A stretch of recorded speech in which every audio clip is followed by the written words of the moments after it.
In Kenya, the national grid reaches just 18% of its total population and just 2% in these rural areas.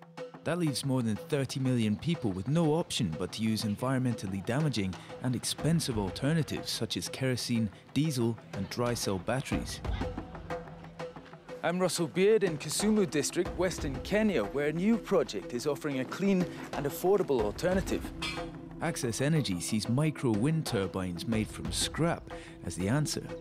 How are you? Fine, welcome. How are you? Russell, thank you. Russell, this is Caleb. Good morning. How are you? Nice to meet you. Renewable energy, this particularly small size, definitely gives light into our domestic houses, which we replace paraffin. And again, I can use it to listen to my radio without going to the shop to buy the battery. Hello. Caleb and Sam are taking me to a typical small farm, or shamba, just 100 metres from their workshop. So these are the batteries you're talking about, yeah? How long do they last? 5 days. Just 5 days? 5 days. This is a small piece of an environmental disaster just waiting to happen, just brewing.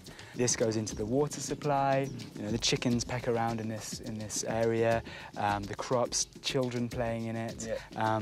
They're really horribly toxic things. Yeah. Do you use a mobile phone to charge this? Yeah. This phone? How do you do that normally, with no access to mains power?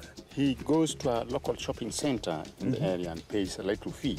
People rely on batteries and charging centres because they can't afford to connect to the grid. You have to dig deep into your pocket, to almost hundreds of thousands of shillings. Hundreds of thousands of shillings just to get the power from there to there. We can very easily give people a better energy service, cheaper than they're currently paying for this. Access Energy has developed a simple wind turbine that can charge a phone and power a light bulb, enough for most people's needs. This is the heart of the wind turbine we're just looking at. Right. This is a standard automotive alternator. So what this does in your car or truck is it generates the electricity used to charge the battery in the car so you can run all your electrical systems, start it in the morning. Typically, these have 10 turns of copper. What we do is we jam in up to 80 turns of copper. Wow. Okay. So if you double the number of turns, you'll double the volts that you get out of it. The extra copper turns are needed so that the alternator can generate electricity when it's spinning at much slower speed than it would in a car.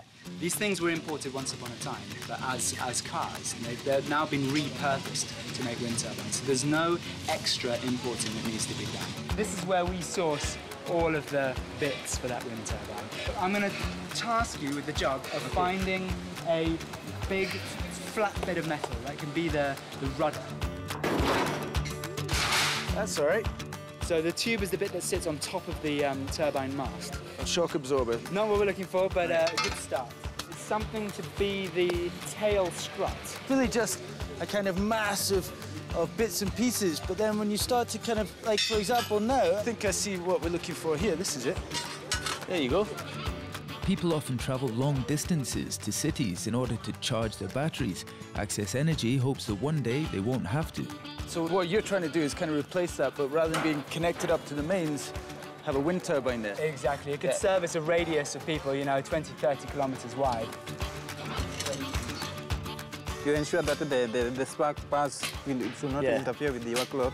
Not interfere with the clothes, yeah. It's not the clothes I'm worried about, but go on.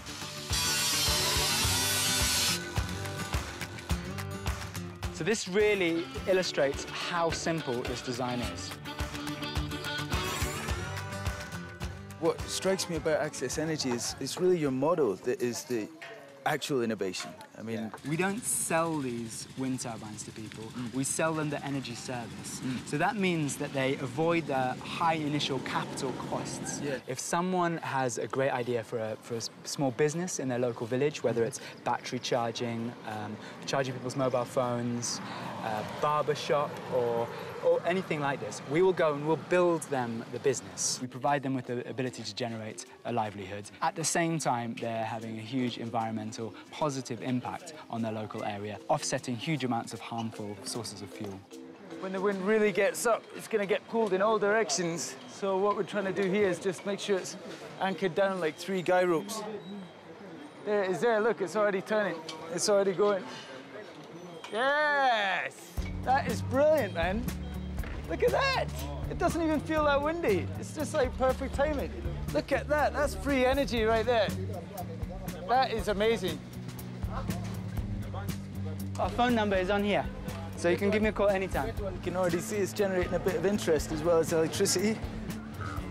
I'm happy, very impressed to ensure that the wind power gives light to the people. They need it. If you are going to use the generator one, you know the way the fuel is very expensive now. And this one, it is very cheaper because we are just using the wind. What I'd love to see is all this happening without us, whether it's chilling fish for fishermen overnight, whether it's pumping water, whether it's powering battery charging stations, mobile phone charging stations, and that would be spreading awareness as well as creating an infrastructure for it, because we really believe that low-cost, decentralized renewable energy is a really serious and, in some cases, the only option for rural Africa. Thank you. Welcome. Thank you. Good luck. I hope it gives you lots of wind energy for years and years. Years and years. Years and years. This is the technology we need.